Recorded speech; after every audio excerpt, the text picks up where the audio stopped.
Hi hello study time ടിപ്സിൻ്റെ പുതിയൊരു വീഡിയോയിലേക്ക് എല്ലാവർക്കും സ്വാഗതം. 7ാം ക്ലാസ്സിലെ 9ാമത്തെ ചാപ്റ്ററായ ഹേർട്ട് നോട്ട് ദി എൻവയോൺമെൻറ്റ് എന്ന് പറയുന്ന ചാപ്റ്ററാണ് നമ്മൾ ഇന്നത്തെ വീഡിയോയിലൂടെ നോക്കാൻ പോകുന്നത്. അപ്പോൾ നമുക്ക് സമയം കളയാതെ വീഡിയോയിലേക്ക് കടന്നാലോ. ഹേർട്ട് ചെയ്യാന്ന് പറഞ്ഞാൽ എന്താ മീനിങ്? വേദനിപ്പിക്കുക അല്ലെങ്കിൽ നോവിക്കുക അല്ലേ. നോട്ട് ദി എൻവയോൺമെൻറ്റ് എന്ന് പറഞ്ഞാൽ എന്താ? എൻവയോൺമെൻറ്റ് എന്ന് പറഞ്ഞാൽ പരിസ്ഥിതി അല്ലേ. പരിസ്ഥിതിയെ നോവിക്കാതെ എന്നാണ് നമ്മുടെ ചാപ്റ്ററിൻ്റെ പേര്. വളരെ ഭംഗിയുള്ള ഒരു ചിത്രം തന്നിട്ടാണ് ഈ ഒരു ചാപ്റ്റർ തുടങ്ങിയിരിക്കുന്നത് അല്ലേ. ഇപ്പോൾ ഈ ഒരു ഭംഗിയൊക്കെ നമ്മുടെ പരിസ്ഥിതിയിലുണ്ടോ? ഇപ്പോൾ നമ്മൾ എവിടെ നോക്കിയാലും മാലിന്യങ്ങളും പ്ലാസ്റ്റിക്കുകളും എല്ലാം നിറഞ്ഞു കിടക്കാണ് അല്ലേ. നമ്മൾ തന്നെ ഈ പ്രകൃതിയെ നശിപ്പിച്ചുകൊണ്ടിരിക്കുകയാണ്. അപ്പോൾ ഇവിടെ 2 ചിത്രങ്ങൾ തന്നിട്ടുണ്ട്. ഒന്നാമത്തെ ചിത്രത്തിൽ തന്നിരിക്കുന്നത് പ്ലാസ്റ്റിക്കുകളൊക്കെ കത്തിക്കുന്നതാണ്. രണ്ടാമത്തെ ചിത്രത്തിലാണെങ്കിലോ പ്ലാസ്റ്റിക്കും മറ്റു മാലിന്യങ്ങളൊക്കെ വലിച്ചെറിഞ്ഞ് വളരെ മലിനമായി കിടക്കുന്ന ഒരു ജലാശയമാണ് തന്നിരിക്കുന്നത് അല്ലേ. ഇവിടെ തന്നിരിക്കുന്നത് നമുക്ക് വായിച്ചു നോക്കാം. Organisms that suffocate. സഫോക്കേറ്റ് എന്ന് പറഞ്ഞാൽ എന്താ? ശ്വാസം മുട്ടിക്കുക. Suffocate due to fumes. Fumes എന്ന് പറഞ്ഞാൽ പുക കേട്ടോ. R released while burning solid waste including plastic. അപ്പോൾ ഇവിടെ പറഞ്ഞിരിക്കുന്നത് പ്ലാസ്റ്റിക് ഉൾപ്പെടെയുള്ള മാലിന്യങ്ങൾ കത്തിക്കുമ്പോൾ ഉയരുന്ന പുക മൂലം ജീവജാലങ്ങൾ ശ്വാസം മുട്ടുന്നു. പിന്നെയോ സ്റ്റാഗ്നന്റ് വാട്ടർ. സ്റ്റാഗ്നന്റ് എന്ന് പറഞ്ഞാൽ എന്താ? നിശ്ചലമായിട്ട് കിടക്കുക. Stagnant water bodies due to the dumping of solid waste. അതേപോലെ തന്നെ പ്ലാസ്റ്റിക്കും ഈ ഖരമാലിന്യങ്ങളൊക്കെ വലിച്ചെറിയുന്നത് മൂലം ഒഴുക്ക് നിലച്ച ജലാശയം. ഈ 2 എണ്ണത്തിൻ്റെ ചിത്രങ്ങളാണ് ഇവിടെ മുകളിൽ തന്നിട്ടുള്ളത്. Have you seen such sites? നിങ്ങൾ ഇതുപോലുള്ള കാഴ്ചകളൊക്കെ കണ്ടിട്ടുണ്ടോ? അങ്ങനെയാണെന്നുണ്ടെങ്കിൽ ഇത്തരത്തിലുള്ള സന്ദർഭങ്ങളും അവയുണ്ടാക്കുന്ന പ്രശ്നങ്ങളും ഒക്കെ തന്നിരിക്കുന്ന പട്ടികയിൽ എഴുതാനാണ് പറഞ്ഞിരിക്കുന്നത്. ഇവിടെ സിറ്റുവേഷൻ ഒരെണ്ണം തന്നിട്ടുണ്ട്. പ്ലാസ്റ്റിക് ബീയിങ് ബേൺഡ്, അതായത് പ്ലാസ്റ്റിക് കത്തിക്കുന്നു. ഇനി അതുപോലെ ഉണ്ടാകുന്ന പ്രോബ്ലംസ് ആണ്. Air gets polluted due to smoke. പുക മൂലം വായു മലിനമാകുന്നു. ഇനി നമുക്കിതിലേക്ക് അടുത്ത സിറ്റുവേഷൻ ആഡ് ചെയ്യാം. Vehicles release harmful gases. വാഹനങ്ങൾ പുറത്തുവിടുന്ന ദോഷകരമായിട്ടുള്ള ഗ്യാസുകൾ. ഇതിൻ്റെ പ്രോബ്ലം എന്താ? Air gets polluted due to harmful gases like carbon monoxide and nitrogen. അതായത് വാഹനങ്ങൾ പുറത്തുവിടുന്ന പുകയിൽ എന്തൊക്കെ അടങ്ങിയിട്ടുണ്ട്? കാർബൺ മോണോക്സൈഡും അതുപോലെ തന്നെ നൈട്രജനും അടങ്ങിയിട്ടുണ്ട്. ഇത് വായുവിനെ മലിനമാക്കുന്നു. Next point, improper industrial waste disposal. ഫാക്ടറികളിൽ നിന്നുള്ള വേസ്റ്റുകൾ ശരിയായ രീതിയിൽ സംസ്കരിക്കാതിരിക്കൽ. ഇതുമൂലമുണ്ടാകുന്ന പ്രോബ്ലംസ് നോക്കാം. Factories discharging and untreated waste into rivers and lakes that cause water pollution. ഫാക്ടറികൾ അവിടെയുള്ള വേസ്റ്റുകൾ ശരിയായ വിധത്തിൽ സംസ്കരിക്കാതെ അവയെ നദിയിലേക്കോ തടാകങ്ങളിലേക്കോ ഒഴുക്കിവിടും. ഇത് വാട്ടർ പൊല്യൂഷന് കാരണമാകുന്നു. നെക്സ്റ്റ് ആണ് burning of garbage and air pollution. ഇവിടെ കുറച്ച് ക്വസ്റ്റ്യനുകളായിട്ടാണ് നമ്മുടെ അടുത്ത് തന്നിരിക്കുന്നത്. അത് ഞാൻ വായിക്കണില്ല, ഞാൻ ജസ്റ്റ് പറഞ്ഞു തരാം. അതായത് പ്ലാസ്റ്റിക്കുകളൊക്കെ കത്തിക്കുമ്പോൾ എന്തൊക്കെ പദാർത്ഥങ്ങൾ അതിൽ നിന്നും ഉണ്ടാകുന്നുണ്ട്. പിന്നെ അതുപോലെ തന്നെ കത്തി തീരാതെ അവശേഷിക്കുന്ന കുറേ പദാർത്ഥങ്ങളൊക്കെ ഉണ്ടാവും അല്ലേ. അവയ്ക്ക് മഴ പെയ്യുമ്പോൾ എന്തൊക്കെയാണ് സംഭവിക്കുന്നത്? അങ്ങനെയുള്ള ക്വസ്റ്റ്യൻസാണ് ഇവിടെ ചോദിച്ചിരിക്കുന്നത്. ഇവിടെ ഒരു പിക്ചർ നമുക്ക് തന്നിട്ടുണ്ട്. അത് അനലൈസ് ചെയ്യാനാണ് പറഞ്ഞിരിക്കുന്നത്. ഈ ഒരു പിക്ചർ അനലൈസ് ചെയ്യുമ്പോൾ നമുക്കതിൽ നിന്നും മനസ്സിലാകുന്നത് പ്ലാസ്റ്റിക് ഉൾപ്പെടെയുള്ള മാലിന്യങ്ങൾ കത്തിക്കുമ്പോൾ അതിൽ നിന്നും പുകയുണ്ടാവുന്നുണ്ട് അല്ലേ. പിന്നെ കത്തിത്തീരാതെ അവശേഷിക്കുന്ന അവശിഷ്ടങ്ങൾ വായു, മണ്ണ്, ജലം, ജീവജാലങ്ങൾ എന്നിവയെല്ലാം എങ്ങനെയെല്ലാം ബാധിക്കുന്നു എന്ന് നമുക്കിതിൽ നിന്നും മനസ്സിലാക്കാം. പിന്നെ തുടർന്നിരിക്കുന്ന പിക്ചർ നമുക്ക് നോക്കാം. Burning waste including plastic. അതായത് പ്ലാസ്റ്റിക് ഉൾപ്പെടെയുള്ള മാലിന്യങ്ങൾ കത്തിക്കുമ്പോൾ സ്മോക്ക് ഉണ്ടാവും അല്ലേ. ആ പുകയിൽ എന്തൊക്കെ ഉണ്ടായിരിക്കും? കെമിക്കലായിട്ടുള്ള സബ്സ്റ്റൻസ് ഒക്കെ ഉണ്ടാവും. അത് വായുവിലേക്ക് കലരും.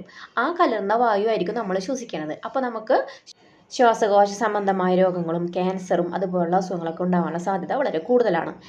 ഇനി അടുത്തത് അൺബേൺഡ് റിമൈൻസ്, അതായത് കത്തിത്തീരാതെ അവശേഷിക്കുന്നത്. ഇത് വെള്ളത്തിലേക്ക് കലരാണെന്നുണ്ടെങ്കിലോ നമുക്ക് വെള്ളം കുടിക്കാനായിട്ട് ഉപയോഗിക്കാൻ പറ്റില്ല.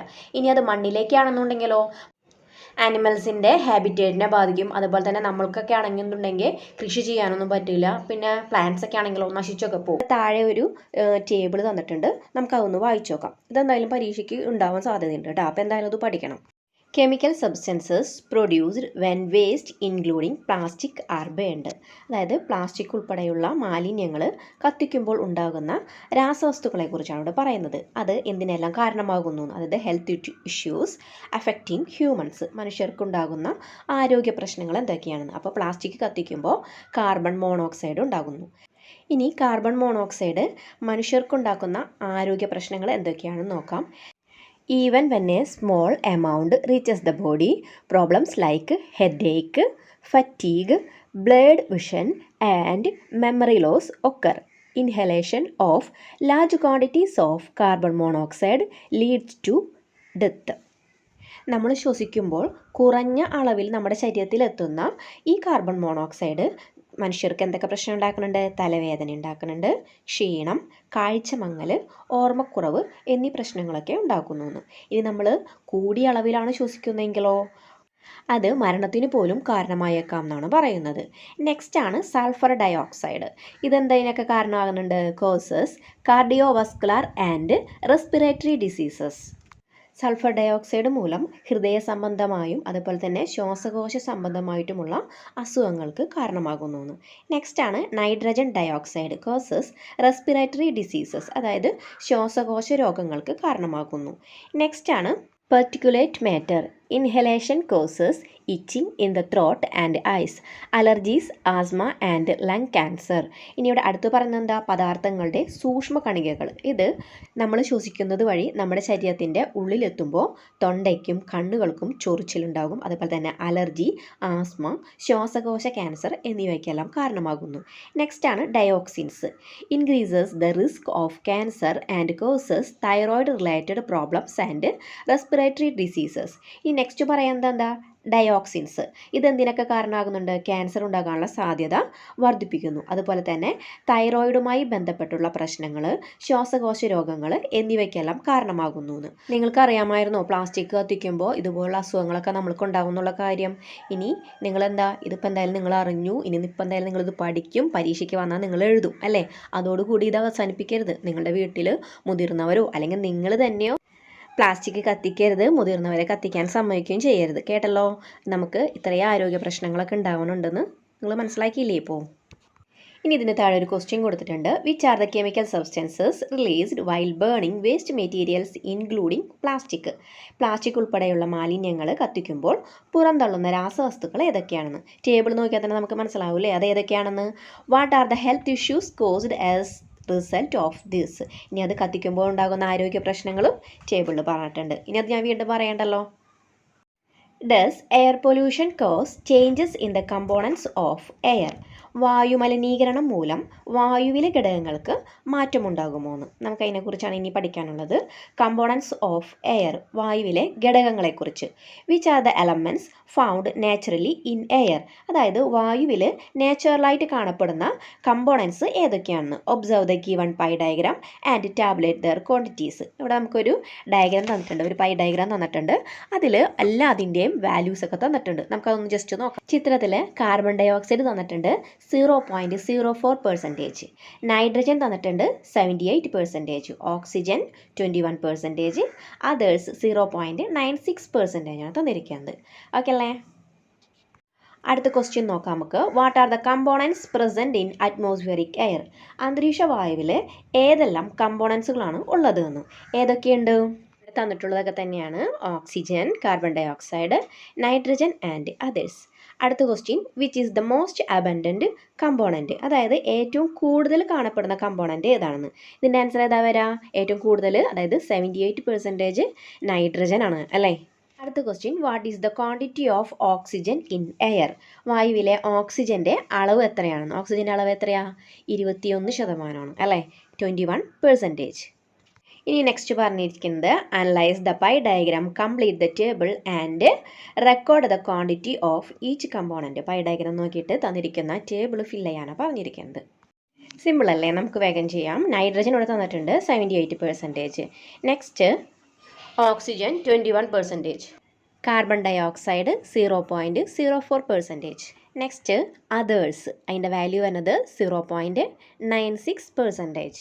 When the atmospheric air is mixed with the chemical substances, the quantity of natural constituents in the air changes. അന്തരീക്ഷ വായുവിൽ രാസവസ്തുക്കൾ കലരുമ്പോൾ വായുവിലെ സ്വാഭാവികമായിട്ടുള്ള, അതായത് നാച്ചുറൽ ആയിട്ടുള്ള ഘടകങ്ങളുടെ അളവുകൾക്ക് മാറ്റം വരുന്നു. നെക്സ്റ്റ് നോക്കാനുള്ളത് എയർ പൊല്യൂഷൻ ആണ്. Air pollution is caused by the mixing of smoke, toxic gases and other chemical substances substances in the atmospheric air. ഇനി ഇവിടെ വായുമലിനീകരണത്തെക്കുറിച്ചാണ് പറയുന്നത്. അന്തരീക്ഷ വായുവിൽ പുകയും മറ്റു വിഷവാതകങ്ങളും അതുപോലെ തന്നെ രാസപദാർത്ഥങ്ങളും കലരുന്നത് മൂലമാണ് വായുമലിനീകരണം ഉണ്ടാകുന്നതെന്ന്. Wild fires and natural phenomena like volcanic eruptions and earthquakes also contribute to air pollution. ഇനി ഇവിടെ പറയുന്നത് എന്താ? ഭൂകമ്പങ്ങൾ, അഗ്നിപർവ്വത സ്ഫോടനങ്ങൾ തുടങ്ങിയ പ്രകൃതി പ്രതിഭാസങ്ങളും പിന്നെ അതുപോലെ തന്നെ കാട്ടിലുണ്ടാകുന്ന കാട്ടുതീയൊക്കെ വായുമലിനീകരണത്തിന് കാരണമാകുന്നുണ്ടെന്നും. ഇനി ഇവിടെ പറയുന്നതോ indiscriminate action of human beings are the main cause of air pollution. വായുമലിനീകരണത്തിൻ്റെ പ്രധാന കാരണം എന്ന് പറയുന്നത് എന്താ? മനുഷ്യരുടെ വിവേചനരഹിതമായ പ്രവർത്തനങ്ങളാണെന്നാണ് പറഞ്ഞിരിക്കുന്നത്. ഈ വിവേചനരഹിതം എന്ന് ഉദ്ദേശിക്കുന്നത് എന്താ? മുൻകൂട്ടി ചിന്തിക്കാതെയുള്ള പ്രവൃത്തികൾ. അതിനാണ് പറയുന്നത് വിവേചനരഹിതം, അതായത് ഇൻഡിസ്ക്രിമിനേറ്റ് എന്ന് പറയുന്നത് കേട്ടോ. We have discuss the pollution caused by the burning of materials. What are the other ways by which air pollution is caused. ഇത് നമ്മളിവിടെ വായു മലിനീകരണത്തെക്കുറിച്ചൊക്കെ പറഞ്ഞു അല്ലേ? അത് വസ്തുക്കൾ കത്തിക്കുമ്പോഴുള്ള മലിനീകരണത്തെക്കുറിച്ചാണ് നമ്മൾ പറഞ്ഞത്. ഇനി മറ്റ് ഏതെല്ലാം രീതിയിൽ വായു മലിനീകരണം ഉണ്ടാകുന്നുണ്ടെന്ന് ഇനി നമുക്കത് അടുത്ത ക്ലാസ്സിൽ നോക്കാം. ഈ ഒരു പാർട്ട് ഞാനിവിടെ വെച്ച് അവസാനിപ്പിക്കുകയാണ്. നിങ്ങൾക്ക് ഈ വീഡിയോ ഉപകാരപ്പെട്ടെങ്കിൽ ഫ്രണ്ട്സിന് ഷെയർ ചെയ്യുക. കൂടുതൽ വീഡിയോസിന് ചാനൽ സബ്സ്ക്രൈബ് ചെയ്യുക. അപ്പോൾ നമുക്ക് വീണ്ടും കാണാം.